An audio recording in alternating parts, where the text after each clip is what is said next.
Tu passes tes nuits à scruter ton chien anxieux en te demandant s'il guérit vraiment ou si tu es juste en train de t'habituer à son mal-être. Cette question t'obsède parce que tu ne vois pas de progrès linéaire. Un jour il semble mieux, le lendemain il tremble devant le facteur et tu te sens perdu. Tu n'as pas de boussole fiable pour mesurer les changements subtils qui comptent vraiment. Pourtant, des critères précis, utilisés en clinique vétérinaire comportementale, existent pour objectiver les progrès en seulement 4 semaines. Dans cette vidéo, tu vas découvrir 4 indicateurs validés par la recherche que tu peux observer chez toi, sans équipement ni expertise. Tu sauras exactement quoi regarder, pourquoi c'est fiable et comment ajuster ton approche si les progrès stagnent. La croyance la plus répandue chez les propriétaires de chiens anxieux, c'est que la guérison signifie la disparition totale des symptômes. Quand tu lis des témoignages de chiens transformés, tu imagines un animal qui ne réagit plus du tout. Mais cette attente est non seulement irréaliste, elle te rend aveugle aux vrais signes de mieux-être. Le dogme du chien parfaitement calme en toutes circonstances est un mythe. En réalité, l'anxiété ne se guérit pas comme une infection. Elle se gère comme un diabète. Le progrès se mesure à la capacité de récupération, pas à l'absence de stress. Horwitz, dans ses critères d'évaluation des troubles anxieux canins 2018, une référence utilisée dans les consultations de comportement, insiste sur le fait que l'amélioration se juge sur des paramètres observables comme la latence d'apparition des signes, l'intensité maximale et surtout le retour à la ligne de base après une exposition. C'est cette capacité à redescendre plus vite qui est l'indicateur le plus fiable de progrès. Le chien qui reste tendu 30 minutes après un déclencheur versus 5 minutes la semaine d'avant. Voilà le vrai progrès. Prenons l'exemple de Chloé, 34 ans, infirmière à Nantes, et son berger australien de 3 ans, Oslo. Oslo est déclenché par les vélos depuis qu'il s'est fait frôler par un coursier il y a 1 an. Au début, il aboyait, tirait en laisse, les oreilles plaquées. Chloé, épuisée, pensait que le progrès serait de pouvoir croiser un vélo sans aucun signe visible un jour. Mais en appliquant les critères d'Horwitz, elle a appris à observer autrement. Elle a tenu un petit carnet où elle notait chaque exposition, le type de déclencheur, la distance, la réaction initiale et surtout le temps de récupération après que le vélo soit passé. La première semaine, Oslo mettait en moyenne 15 minutes à se détendre, il continuait à renifler de façon saccadée, à bâiller, à s'agiter. La troisième semaine, après avoir travaillé le contre-conditionnement à distance, il récupérait en 2 minutes. Pourtant, il aboyait encore au passage, mais Chloé a compris que l'aboiement n'était pas le problème central. La durée de l'état d'alerte, si. Un jour, Chloé a eu une conversation avec sa voisine, elle aussi propriétaire d'un chien anxieux. La voisine disait « Mon chien n'a fait aucun progrès, il aboie toujours autant ». Chloé lui a demandé « Mais après l'aboiement, combien de temps met-il à revenir vers toi et à accepter une friandise ?»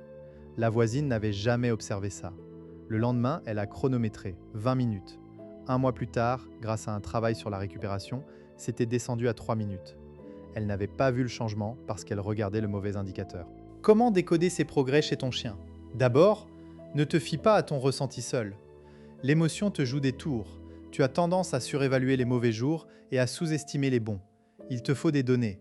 Note la fréquence des épisodes, mais surtout la sévérité et la durée de récupération. Tu peux utiliser une échelle de 1 à 10 pour l'intensité apparente. L'objectif sur 4 semaines, que la note maximale baisse ou que la récupération soit plus rapide. Un seul des deux suffit pour parler de progrès tangible. Ensuite, observe les signaux de stress non spécifiques. Allaitement, bâillement, léchage des babines, queue basse, oreille en arrière. Si ces signaux diminuent en présence du déclencheur, même si le chien aboie encore, c'est un progrès. Car cela signifie que son seuil de tolérance a augmenté. Le chien reste en dessous de son seuil de panique. L'aboiement devient une vocalisation de stress modéré et non une crise de panique. Quels sont les pièges à éviter pendant ces 4 semaines ? Le premier, c'est de bombarder ton chien d'exposition pour tester ses progrès. C'est contre-productif. Tu risques de le faire régresser en accumulant des expériences traumatisantes. Le progrès se construit sur des expositions contrôlées, sous le seuil, pas sur des tests grandeur nature. Le deuxième piège, c'est de comparer ton chien à d'autres chiens ou à des vidéos TikTok de chiens guéris. Chaque chien a son propre rythme.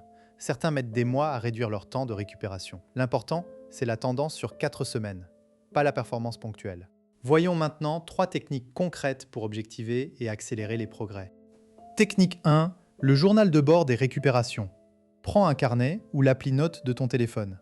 Chaque fois que ton chien réagit à un déclencheur, note la date, l'heure, le type de déclencheur, la distance approximative, l'intensité de la réaction, indice, et le temps nécessaire pour qu'il revienne à un état calme. Le soir résume la journée. Quel a été le meilleur moment, le pire, et quel progrès minime as-tu observé? Au bout d'une semaine, regarde la tendance. Par exemple, tu peux voir que les récupérations passent de 10 à 6 minutes. C'est un progrès mesurable. Chloé a fait ça, et elle a été surprise de constater que les jours où elle pensait qu'Oslo avait été catastrophique, en fait le temps de récupération n'était pas pire que la semaine d'avant.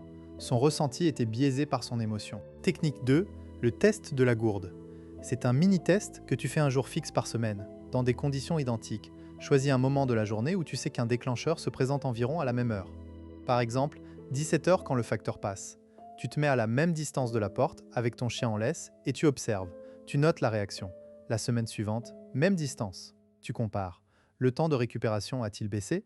L'intensité a-t-elle diminué? C'est un test objectif, répétable, qui te donne une courbe de progrès. Chloé a choisi le passage d'un vélo spécifique qu'elle voyait passer à 8 h 30 chaque matin. Elle se positionnait au même endroit. Au bout de 3 semaines, le temps de récupération était passé de 15 à 5 minutes. Elle avait une preuve concrète du progrès. Technique 3. La fenêtre de tolérance progressive. Au lieu de cacher ton chien dès que tu vois un déclencheur, tu le laisses observer de loin et tu détournes son attention avec un jeu ou des friandises avant qu'il ne réagisse. Le but, c'est d'allonger le temps avant la première réaction visible. Chaque semaine, tu notes le délai entre l'apparition du déclencheur et le premier signe de stress. Si ce délai passe de 2 secondes à 10 secondes en 4 semaines, c'est un énorme progrès, car le chien a appris à inhiber sa réponse automatique.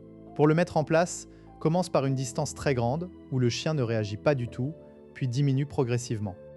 Si tu vois qu'il se fige au bout de 3 secondes au lieu de 1, tu sais que son seuil de tolérance monte. Tu pourrais penser, mais si je note tout, je vais devenir obsédé, ça va me stresser aussi. C'est une objection légitime. En effet, le suivi peut devenir une source d'angoisse si tu le fais mal. La solution? Ne note que 2 indicateurs maximum, pas tous les détails. Choisis le temps de récupération et l'intensité sur une échelle de 1 à 10. Limite-toi à 3 notes par jour maximum. Si tu fais ça en 30 secondes, ce n'est pas chronophage. L'important, c'est la régularité. Tu n'es pas en train de faire une thèse, tu es en train de donner un retour à ton cerveau pour remplacer les impressions floues par des données fiables. Et ce retour diminue ton propre stress. Autre objection. Et si mon chien régresse après 4 semaines de progrès? Tout à fait possible. L'anxiété n'est pas linéaire. Mais si tu as noté tes indicateurs, tu auras une baseline précise pour juger si la régression est temporaire, un mauvais jour, un déclencheur plus fort, ou si c'est une tendance. Tu pourras réajuster ta stratégie sans paniquer. Le pire ennemi du progrès, c'est le découragement basé sur une impression. Avec des données, tu vois que le chien reste globalement en progression malgré un jour difficile. Voilà, tu as maintenant une méthode concrète pour savoir si ton chien anxieux progresse réellement en 4 semaines. Tu ne te fieras plus à ton ressenti tout seul. Tu noteras les récupérations, tu feras le test de la gourde chaque semaine et tu élargiras sa fenêtre de tolérance. Si tu veux aller plus loin et avoir un plan détaillé pour chaque type d'anxiété, séparation, bruit, congénère, j'ai créé un guide gratuit que tu trouveras dans la description. Abonne-toi en cliquant sur la cloche pour recevoir les prochaines vidéos où nous décoderons d'autres pièges du quotidien avec nos chiens. Et toi, quel indicateur tu vas suivre dès demain? Dis-le en commentaire, ça m'intéresse.